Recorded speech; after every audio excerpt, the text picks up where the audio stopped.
evening. Welcome to episode 14 of Off the Field. This episode is going to be very interesting as we're talking about, what's going on with Angel Reese and her recent absence at the games. She's not currently playing right now. We're going to talk about why, possibly. We're also going to be talking about Charissa Thompson.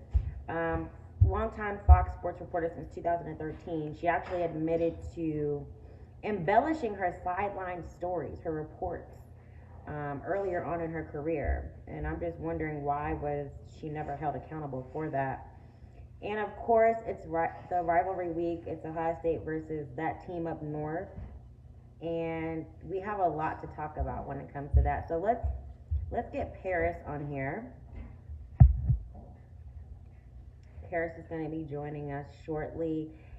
However, everything that's going on with Michigan today, I was reading that, a lot of analysts are saying that they have the higher probability of the chance of winning the game, at least like in the 60% percentile. And I totally disagree. I think that, let's get Paris on here. Let's see.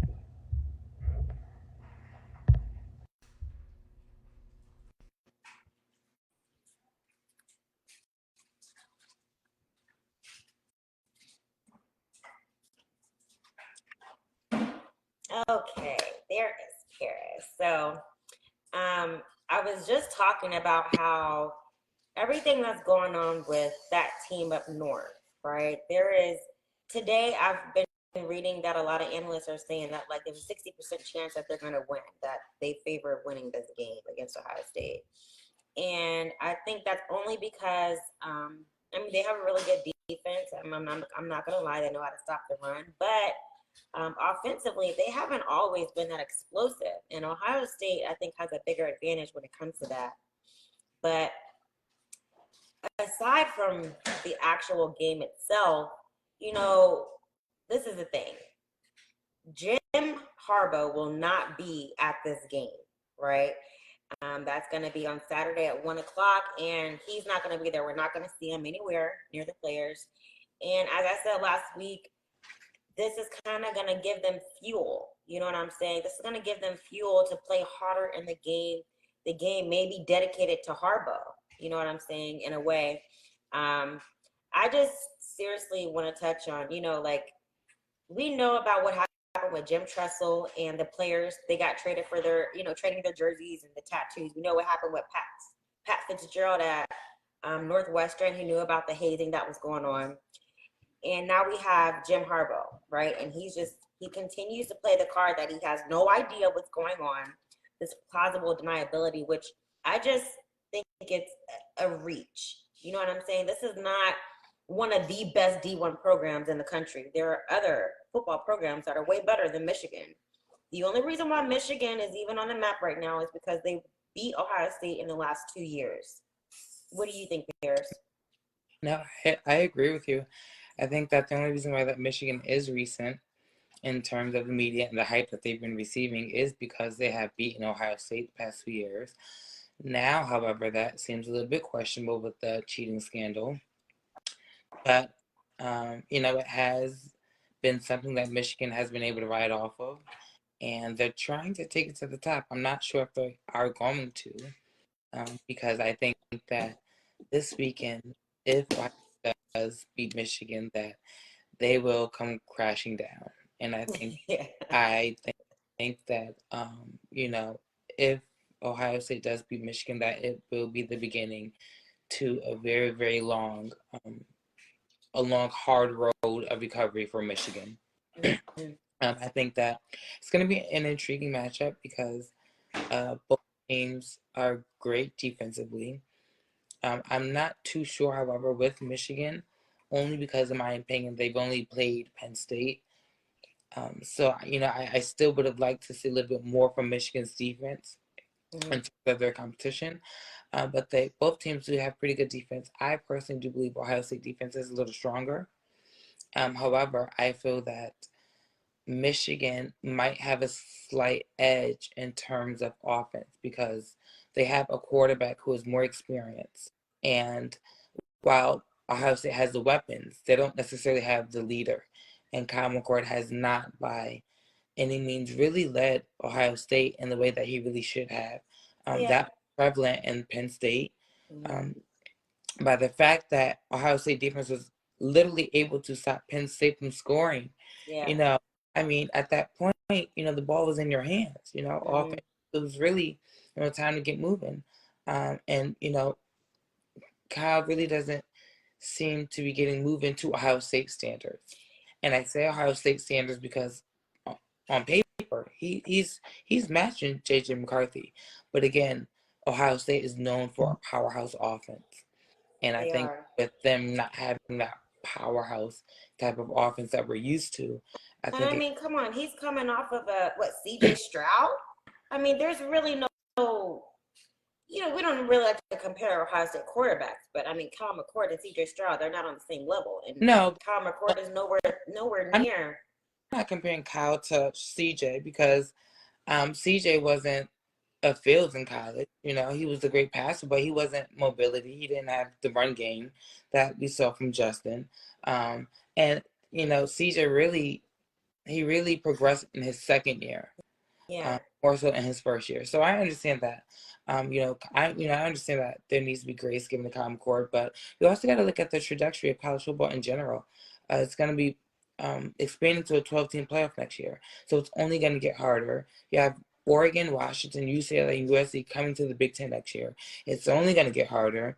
You have the opening series with Alabama soon coming. It's only going to get harder. So this is where it counts, and this is where it starts. And it does sound like that with the quarterbacks that Ohio State have coming up next year. That Kyle, if he does want to start, he's really going to have to put the pressure on because we know how long it took for them to announce the start with Devin Brown. When Devin Brown gets healthy, in addition to Lincoln, it's going to be a real quarterback battle. So, yeah. Yeah. And I mean, today, the running back for Michigan, Blake Corum, he said this, quote unquote, a lot of us would run through a wall for Harbaugh. So it's definitely been tough. And going into the game without him, this is kind of just like adding fuel to the fire.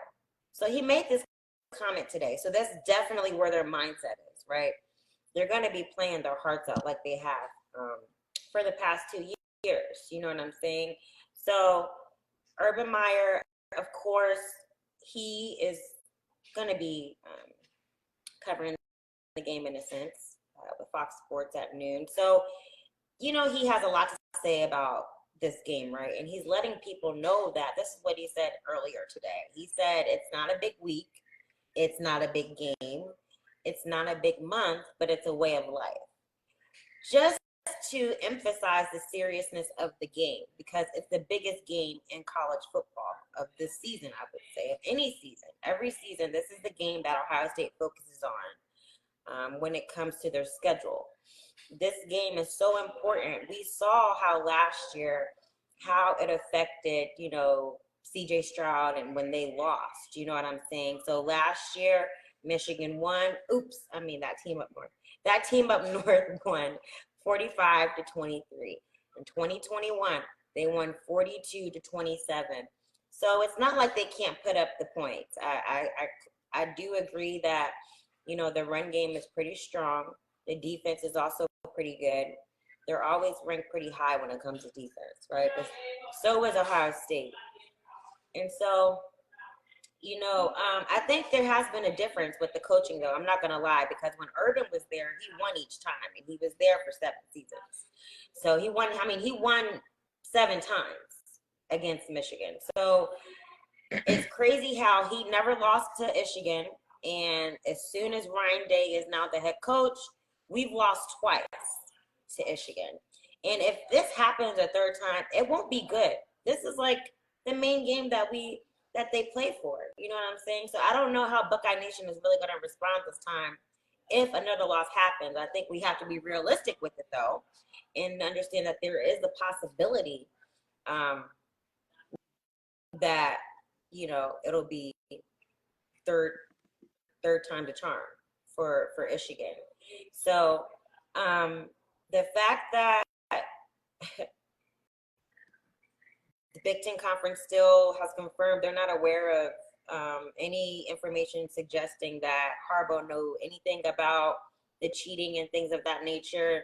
It's still very hard to believe, but right now that's the evidence that we're working with, and the university they continue to fully cooperate with the NCAA's investigation. So, I mean, this game is going to push the energy in a different level, win or lose. But I think that, you know,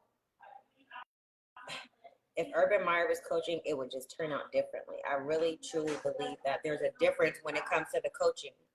And so I'm looking forward to the game, of course, you know, and it's going to be a lot of pressure for Kyle McCord. He's really going to feel it this game out of all the games. He's going to feel it from Buckeye Nation as well. So I'm sure he's been told and prepped and everything like that, but we'll really see when it comes down to game time on Saturday. Do you have anything else you wanted to add to that, Paris? I think that sometimes, with Kyle being a new quarterback, it almost might be good that he doesn't really know in depth. And I mean, don't get me wrong, he has traveled with the team, so he knows, how important it is for Ohio State and Ohio State fans to win this big game. But I think that sometimes there's a sense of peace that comes with the lack of experience, in terms of sometimes when you are experiencing, the importance of big games, you kind of stress your own self out. Yeah. Versus, I think that with him not really being so experienced, at quarterback, he knows this is a big game, but he doesn't really know, and he's not going to know until he's at the foot of Michigan Stadium. Right. But I think that can also serve as a peacemaker. I think it could serve as something to keep him peaceful during the game, not overhyped, not overstressed, in a way that can help him focus and bring in the big win that Ohio State is looking for. I don't think, though, I'm not too sure if I feel that if Urban Meyer was coaching, they'd be so much of a big difference. I think we got to remember that Jim Harbaugh is not 2-0 when it comes to Ryan Day. Yeah. Ryan Day did defeat Michigan in 2019, and he also led, if I'm not mistaken, Ohio State to the college football playoff in 2019, which was the same year LSU won. Mm-hmm. So Ryan Day, and then you got to remember it was a gap year, and then back in 2021 was when Michigan kind of came on the come up. Mm-hmm. So I think that there was a lot of stuff that happened that COVID year that kind of flipped the script, and I think a lot of it does have to do with the cheating scandal. Of course, I can't wait till it comes. But I think no matter who was coaching, whether it was Ryan Day or Urban Meyer, I don't think that the coaching would have affected the outcome of the game, especially knowing that at the end of the day, the numbers were the numbers. And Ohio State kept up with Michigan up into the second quarters of both games. And Ohio State was leading Michigan up until the second point, or up until the second half of the games. And at that point, you also have to remember that Jim Knowles came in as the new defensive coordinator. Mm-hmm. And that was a hire that Urban Day could not have made. And that is probably one of the biggest hires and most important hires, because Ohio State's defense under Urban Meyer was not good at all. Mm-hmm. But now, thanks to that new hire, Jim Knowles, Ohio State's defense is literally the reason why Ohio State has made it this far. Ohio State defense stopped Notre Dame. Ohio State defense stopped Penn State. They really have done a phenomenal job. Mm-hmm. And honestly, if Ohio State does go to the playoffs, it won't be because of the offense, but because the defense were able to stop these games. And going against Michigan, the only way to beat a team is to keep them from scoring. You can't lose to them if you don't allow them to score. Yeah, the defense is going to have to stop the run. I think that's going to be key in this game. It's going to happen in the first quarter. They're going to have to come out really strong, strongest they've ever, the best that they can do in this game, this particular game. So I think that if Michigan loses, if they lose, I think that's it for Jim Harbaugh. Yeah. I think I think it'll be over for him. I think they may release him and let him go. Because you kind of understand the storm that's about to come with the rest of this investigation and the rest of the stuff that's going to be revealed. If you lose to Ohio State and it gets revealed that you cheated, right? You know what I'm saying? I feel like they're withholding this information and they're saving it until after the game. I really honestly feel that way. There actually was a report today, and I'm not sure if you're aware, but there was a report today that said that there will be no interviews this week heading into this game, and all investigations and or interviews will be concluded after the Big Ten championships. Okay. So saying that if you make it, we won't question you until after the championship. But if Ohio State beats you, the investigation and interviews will continue. But it's also to note, just in case if anyone doesn't know, out there that last week Michigan did fire a coach because he allegedly destroyed evidence on a computer from Connor Stallions, in addition to telling players how to answer questions when being interviewed by the NCAA, Big Ten, who were in. Wow, and the only reason why you're destroying evidence is because you have something to hide. So I hope it really gets revealed because, I mean, it's going to speak volumes. It may sound like I'm preying on their downfall, but it's really just about the facts. And the facts are that they cheated. And I know that they keep trying to make this a light situation, trying to sweep it under the rug, trying to ignore it, turn a blind eye to it. And that's just not the case. So I'm going to continue to hold them accountable. But depending on this game, that's also it's going to shift a lot of moves. You know what I'm saying? A lot of decision making. So we'll definitely see where that goes. But I think that Michigan being number 3, Ohio State being number 2, it's going to be a good game. Just because if you've cheated your way this far, I can only imagine what other things were going on behind the scenes. And it's so interesting because Michigan against Penn State last week wasn't so dominant. I know. So I think it's really interesting against Ohio State. You know, I don't mean to say as if like since the investigation has begun that Michigan has been doing less cheating, you know, because we don't know. But what I will say is that since this whole thing has came to the light, Michigan each week has been pretty much going back tail. So it's just interesting. Against Maryland, against Penn State, it's just at this point it's almost like Ohio State can't, like at this point you can't lose. Mm-hmm. We'll see. We'll see, right? So the next thing, Angel Reese, right? I don't understand what's going on with the little princess. I mean, honestly, she's been living her best life. You explained to me she's been taking a lot of lavish trips, vacations, which is kind of expected when you come into so much money as a college student. I mean, normally college students are deemed as broke. You know what I'm saying? Like, this is when we have to, like, pull ourselves up by our bootstraps and really face the real world or prepare to face the real world. And right now it's kind of like NIL has changed the landscape big time, but now with the issue with Angel Reese and her mother, her mother, what did you say, Paris? You said that her mother reached out to Flau'jae's mother and they got into it. So, a little bit of backstory. So before I get to that, it's important to know that Angel Reese was benched against. She was benched last weekend. I can't remember what team she faced, but I think it was Kent State. The most recent game was the Southeastern Louisiana. Yes. Yeah. So she was benched during the Kent State game last. She did not appear with the LSU team against Southeastern Louisiana. And following that, reporters asked, why she wasn't with the team, and Coach Muckley said that she is still a part of this team, and we hope to see her soon. That's pretty much all. As a former athlete myself, I know what stuff means. Right. to me, it sounds as if she's still a part of the team, but she's not. That sounds like an academic issue.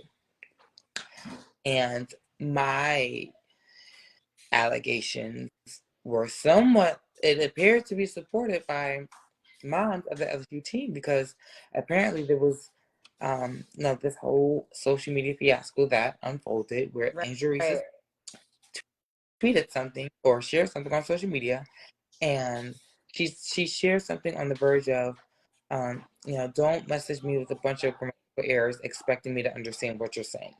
Well, Flaw J saw Angel Reese's mom's post and commented back and said, of course you would know a thing or two about grammatical issues because your daughter has a 2.0 GPA. That part. Yes. That's the part. That set the college basketball world in flames.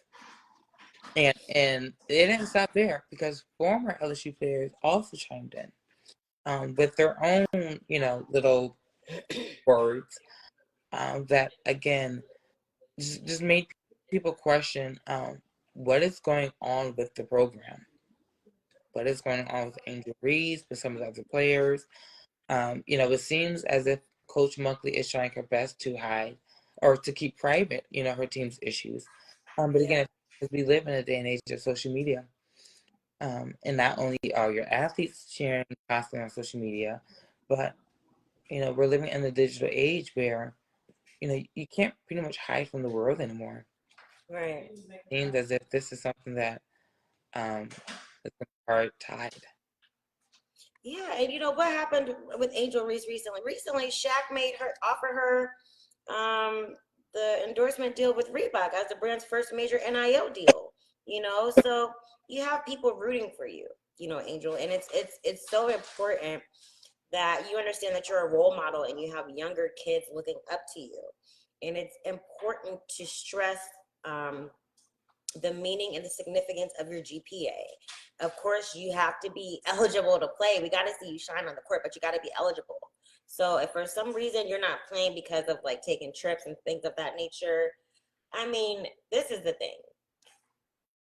She's been replying on social media, right? Addressing the situation. Saying things like, don't believe everything that you read and stuff like that.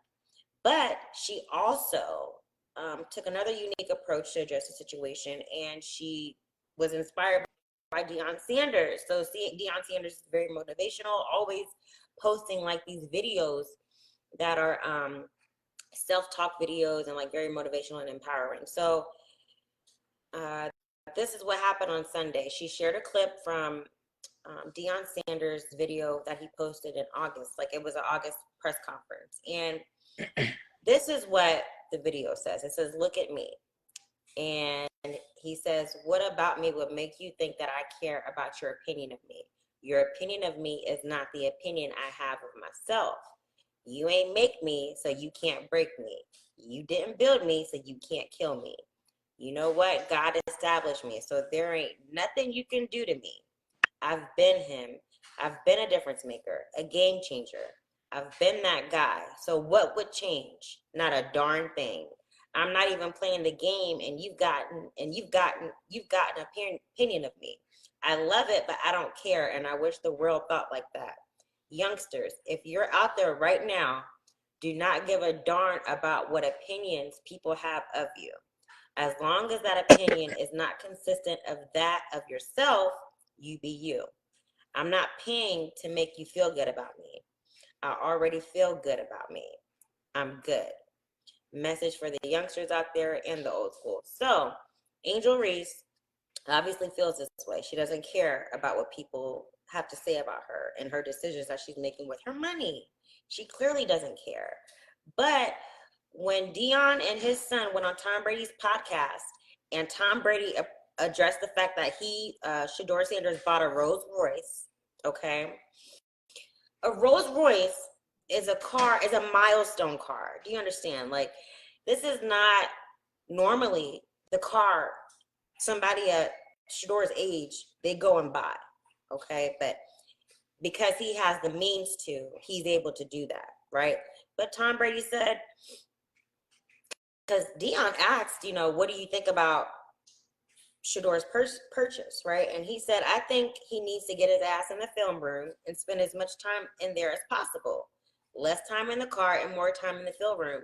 I think this coincides with Angel Reese. I think Deion Sanders and Tom Brady would tell her the same thing. I think Shaq would tell her something very similar along those same lines, because this is the thing. You can't let the money get to your head so quickly to the point where you're distracted from your grades. You know, what becomes the question is, did you go to school to become a WNBA player, or did you go to get your degree and get your education?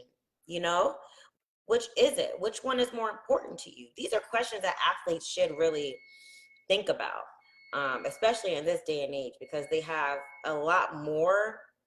They have a lot more resources. They have a lot more money. They have a lot more access to things that we didn't. You know, like, and we didn't even think that these things would actually happen this quickly, like in 2023. But it is. This is what it is. You know, so I understand why some coaches were hesitant about the NIL thing now when it comes to collegiate athletes, because this is one of those things. When you're spending all this money, taking all these lavish trips, I think you told me that her coach was like, if she takes any more trips, that's going to be a problem.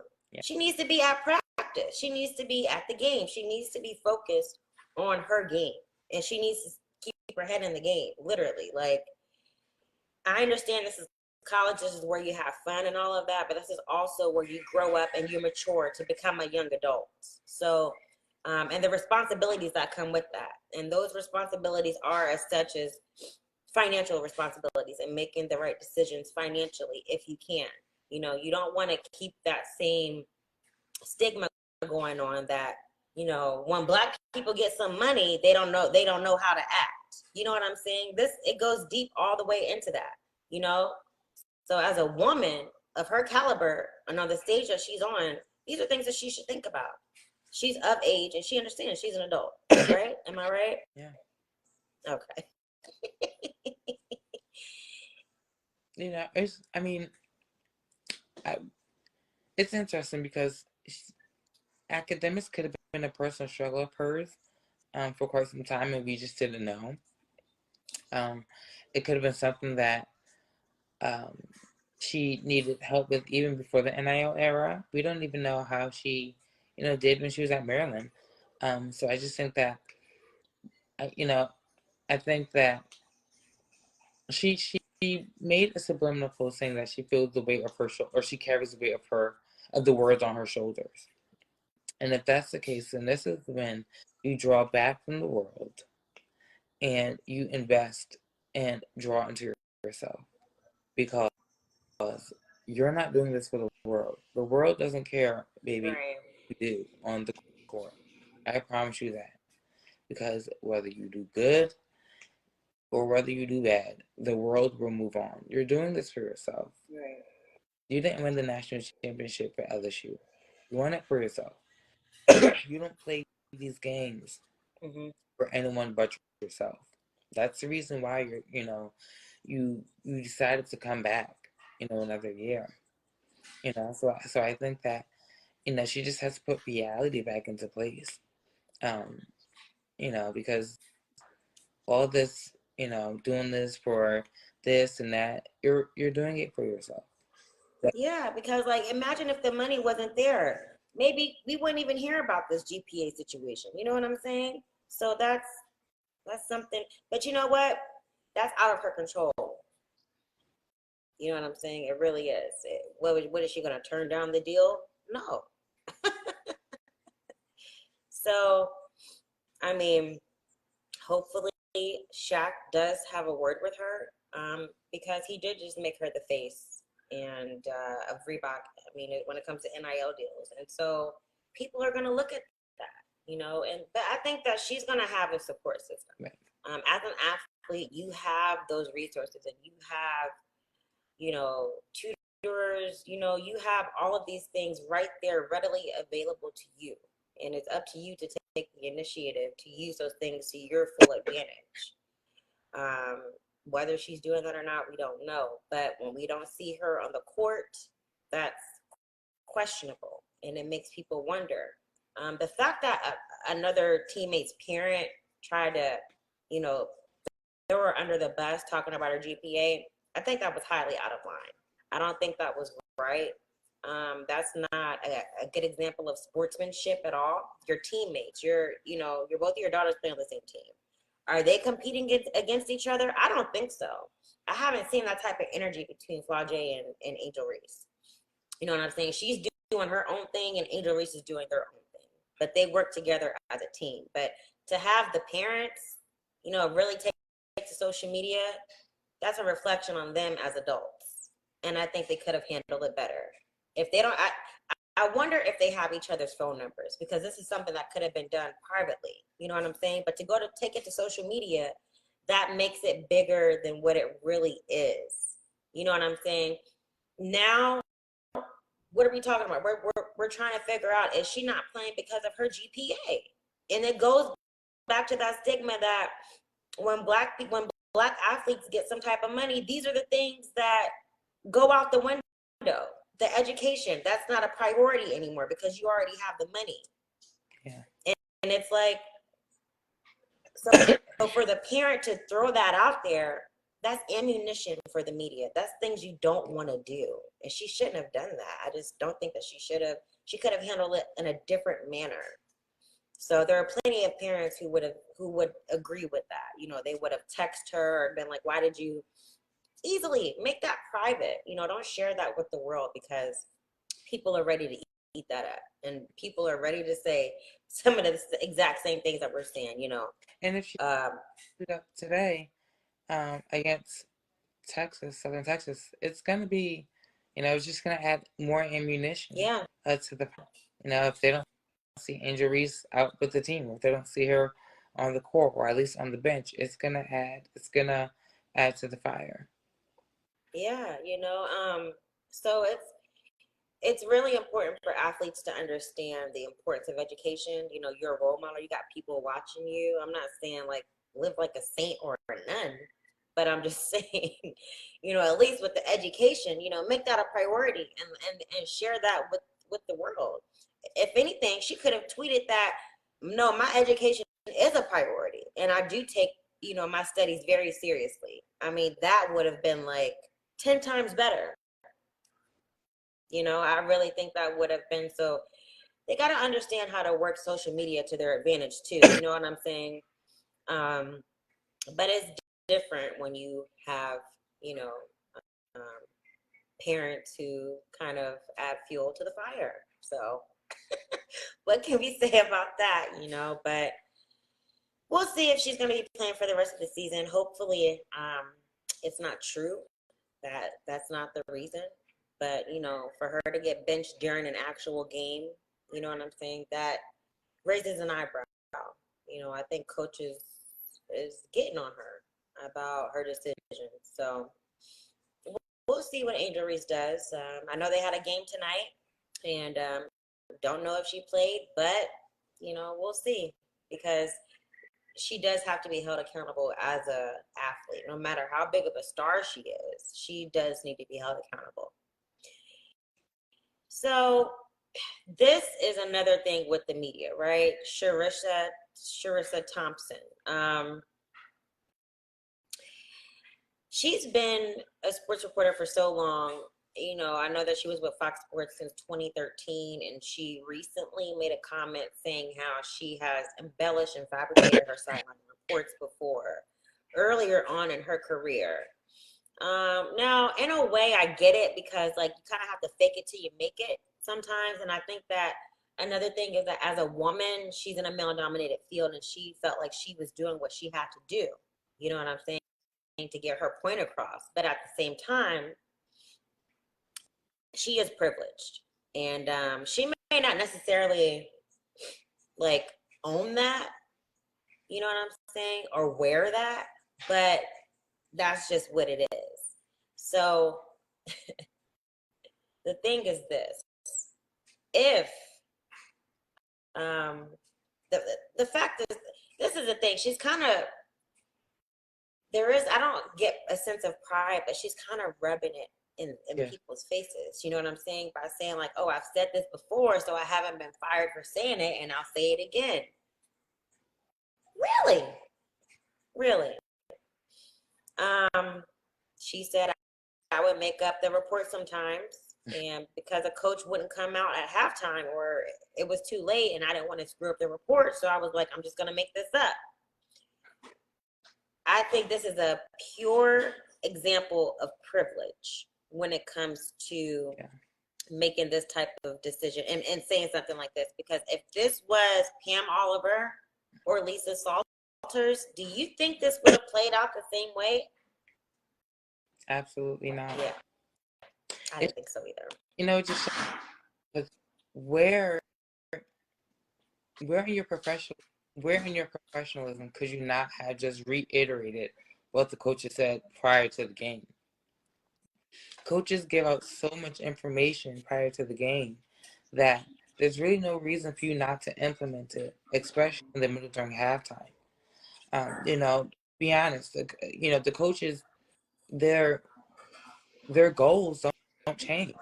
You know, if a coach wants to go in, better the defense, you know, from the previous game, you know, by halftime, you just say, hey, you know, this is how the defense has been doing. You know, you can see that the defense is a little short of their goal that the head coach made going into this meeting. Mm-hmm. You know, if it's better, you could have easily said, hey, you know, the defense is, you know, doing a lot better, you know, and trying to achieve their goal of having a better offense. Like, I just don't understand the point of literally making up a whole report because, you know, you didn't have a coach during halftime. But again, like you said, it does show the privilege, the white privilege that many white reporters have. Because as you said, if this was someone like Jamil Hill, you know, she probably wouldn't be on the big network another day in her life. Yeah, and I mean, Pam Oliver and Lisa Salters have been in the game longer than Charissa Thompson, but you know, I just think that it wouldn't have been the same thing. It wouldn't have been, we wouldn't have gotten the same response.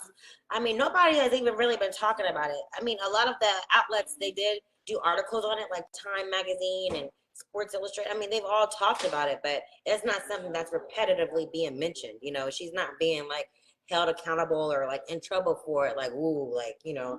And I wonder if it's also because it happened so earlier on in her career. I think that was, you know, kind of to save face if she's early on in her career. But still, if that happened, if that was a Black sports reporter, a woman, on her same level, I don't think it would have played out that way.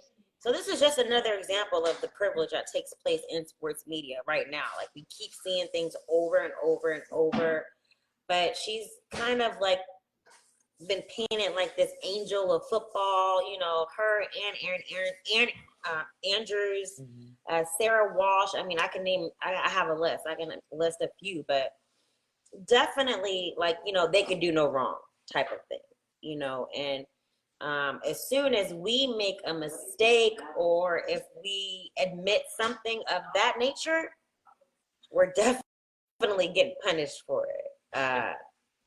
And feeling the repercussions too. So I think that it's something that we have to change in some shape or form. I think it's going to take some time, but I think we're on the rise to actually change that. And so it's really important to just keep talking about these things in situations when they happen, because they don't want to keep talking about it on the mainstream sports platform, because she is one of their own. That's exactly why you're not hearing about it too much. But better believe that she's privileged, and that's why she's able to get away with this. And it's shocking. Like, you know, again, I can't believe that you would, you know, do something.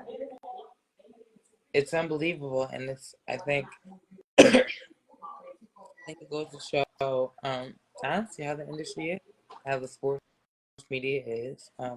You know, I think kind of highlights how a lot of the things that people are not facts, but people's opinion, and it's really frustrating when someone it's devastating when a sports media personality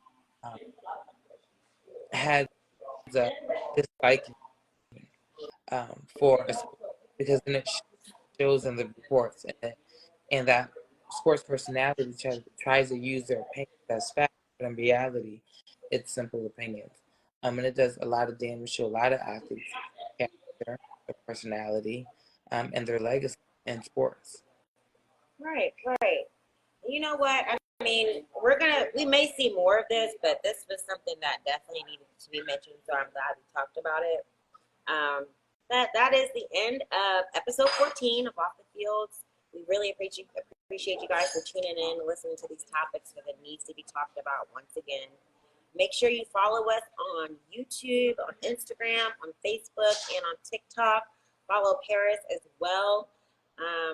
We have some hopefully surprising news coming up, but we'll let you know about that. That we'll both be working on together. So thank you guys for tuning in, and you guys have a great night. Bye. As always, go Bucks. Go Bucks. That's right. Go Bucks. It's right here if you can't see it.